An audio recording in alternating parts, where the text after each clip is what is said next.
Hey y'all, it's Sam. Welcome back to my channel. For those of us readers who love fantasy and fantasy romance and sci-fi and all of these really big, chunky, long books, sometimes it can be really refreshing to read something shorter, something that you can read in one day and get through it and not have to get so invested.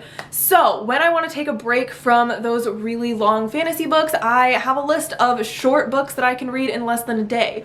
For me, something that I can read in less than a day is usually something under 400 pages. For other people, that still may feel fairly long. For this list, I tried to keep books that were 350 pages or less. I don't really have a lot of books under 300 pages, so I had to kind of up it a little bit in order to get a good list going. I did break these up into 3 different genres in case you are more interested in one genre over another. I have romance, sci-fi fantasy, and thriller/horror. I don't have a ton of genres in here because, again, I don't read short books very often, but I do think that they are really, really helpful for getting out of a reading slump, which is kind of where I've been recently. So I have been picking up some shorter books recently. So we're going to start with our romance books. So the first book for romance that I have is Ripple. This is by Mandy Hubbard, and it is a paranormal siren romance. So this book follows Lexi, and she has a deep, dark secret, and that she is a siren. So every night she has to go swimming or she gets very, very sick. But if anybody is around her when she is swimming, she will pull them under and drown them. And that happened to the first boy that she fell in love with a couple of years ago when her powers first emerged. Now she is in her senior year of high school. She has become a total ice queen, has no friends.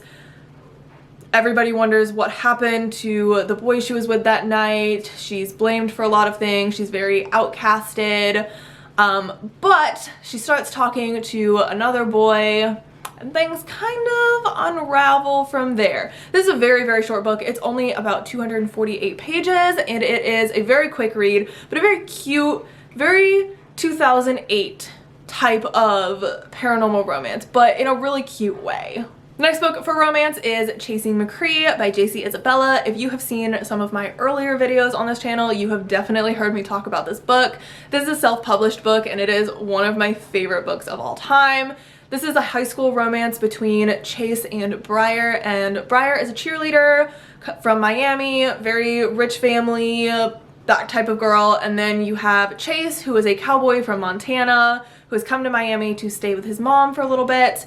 They meet and they end up going back to Montana together, and the most adorable romance unfolds from there. This book is less than 300 pages for sure. Just kidding, it's not. It is 330 pages, so still pretty short. I definitely read this in a day every time I read it. It is so cute. It is so relaxing. There's absolutely still a plot. It is very clean if you are looking for more of a YA romance. It is very cute, and it is honestly, this is the book that I call my palate cleanser. It has a plot and it has a conflict, but the conflict isn't related to the romance, so that you don't get that third act breakup that annoys so many people. You don't get any of those annoying romance tropes where they're just frustrating for so long.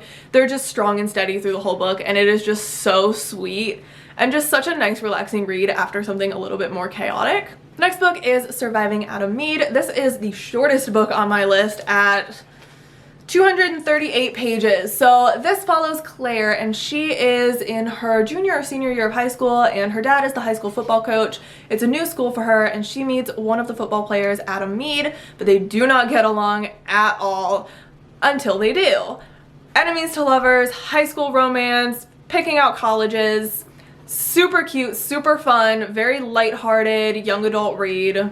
Highly recommend this if you like young adult romance, if you like enemies to lovers, if you like high school football romance, anything like that. Next up, we'll move on to sci-fi and fantasy. I only have 2 books for these because, again, sci-fi fantasy tend to be chunkier books. Even if they're standalones, they do tend to be larger. So I only have 2 books, but I think they're really good books, so hopefully you find one that you like. So the first one is a fantasy, and that is The Shadows Between Us by Trisha Levenseller.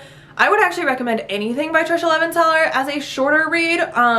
She has another standalone fantasy that was really good. She also has a duology that is really good, so obviously you couldn't read the whole duology in one day probably, but each book is fairly short. This book follows Alessandra, and she has 3 goals. She is going to woo the Shadow King, marry the Shadow King, and then kill the Shadow King and steal his throne. But as she gets further on into her plan and gets to know him, things are changing a little bit, and she is not the only person trying to kill him, and she finds herself trying to keep him alive long enough for her to carry out her plan. This is such a fun enemies to lovers fantasy romance. A really great standalone. Obviously it doesn't have a ton of world building in a book that's less than 400 pages. It's less than 300 pages, I think. It's 320 pages. So very short book, not a ton of world building, very much a YA book, but really fun for a standalone YA fantasy enemies to lovers romance. Would highly recommend this one. Next book is a sci-fi, and that is Fractured Tide. This is by Leslie Karen Lutz, and this follows our main character Sia, and she is a scuba diver for her mom's company. She's only 17, so she's not really supposed to be helping out, but she does, and the dive goes very, very wrong, and the entire ship that they're on ends up stranded on a deserted island. There's definitely some sci-fi elements that come into play, but they're not quite so obvious at first, and it's just a really fun, like, survival sci-fi. Has a lot of Lost vibes if you've seen that show.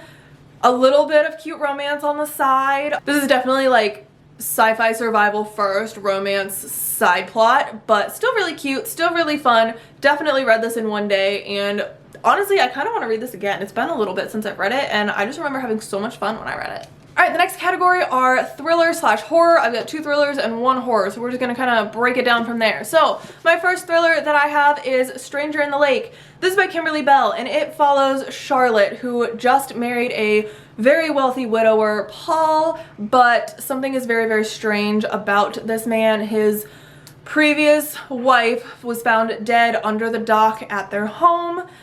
He was a suspect but was never actually arrested for it, and now Charlotte has found another woman under the dock at their home, and the investigation starts right back up.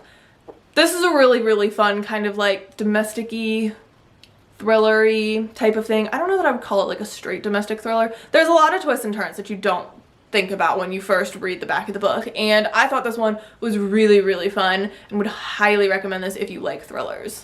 Next book is The Silent Patient. This is by Alex Michaelides, and our first character is Alicia Berenstain, and she was living basically the perfect life as an artist with a happy marriage until she comes home one night, shoots her husband 5 times in the face, and never speaks another word. So she ends up in a mental health facility, and Theo Faber is her new psychiatrist, psychologist, psychotherapist, criminal psychotherapist. That's where I was going. And it has been 7 years since the incident. She has never spoken a word, and he is determined to get to the bottom of her story. This is such a fun psychological thriller. Honestly, this is probably one of my favorite thrillers of all time. If you like anything Gillian Flynn, you will like this book. Highly recommend this if you like thrillers, especially if you like psychological thrillers. So the last book that I have is Horrid. This is by Katrina Leno, and it follows our main character, Jane. And her father has just died, and she and her mom are moving from California to Maine to the house where her mother grew up, but there's something really strange about this house. There's something really strange about her mother's behavior since they've gotten to the house, and there's this locked storage room that her mother will not let her in, but she finds out that it's not actually a storage room, it is a little girl's bedroom, and lots of things are happening at the house that are very suspicious and a little bit frightening. I loved this book. I read it in one day. I couldn't put it down, actually, and I think that's what makes a really good fast-paced short book. Something that you want to read in a day because you can't put it down, so you just keep going. Like, this is the book for that. I loved this book. Highly recommend if you like horror or thriller or anything of that aspect. If you like ghost stories or haunted houses or anything like that, would highly recommend this book. So those are my 10 recommendations for short books that you can read in a day or less.